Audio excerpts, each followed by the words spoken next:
مصر مش هتقبل فراعين جدد، خلاص. مصر مش هتقبل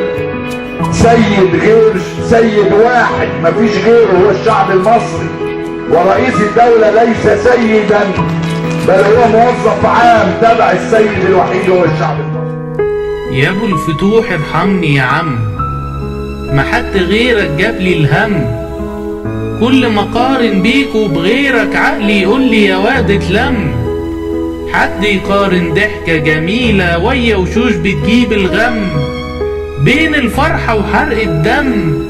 يا ابو الفتوح ارحمني يا عم، مالك بيا وشفتك ليه؟ ما انا راضي بسعادة البيه.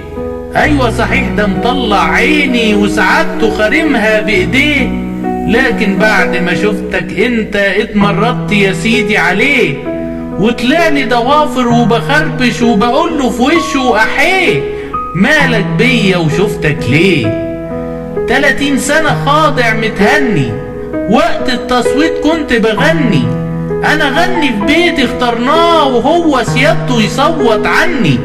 شفت بقى انت تعبني ازاي بعد التفكير ويا تأني، قررت ان اديلك صوتي بعد سنين كنت انا مستني.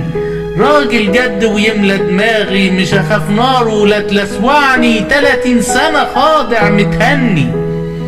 انت طلعت منين يا معلم؟ 30 سنة تعبان بتألم، كنت خلاص قفلت عيوني ولساني ما بقاش يتكلم، لكن ودني كتر خيرها سمعت منك يا سلام سلم. انت مركب للغرقان جامعة للي عايز يتعلم، انت طلعت منين يا معلم؟ بدعي ربي ليل ونهار اللي مسير الانهار، واللي شايف ضعف الحال واللي عالم بالاسرار، ان اشوفك ريس بلدي وتقضي بايدك على الاشرار، وترجع للمصري كيانه اللي بقاله سنين منهار، وترجع لوشوشنا البسمة اللي ضاعت واحنا صغار. بدعي ربي ليل ونهار.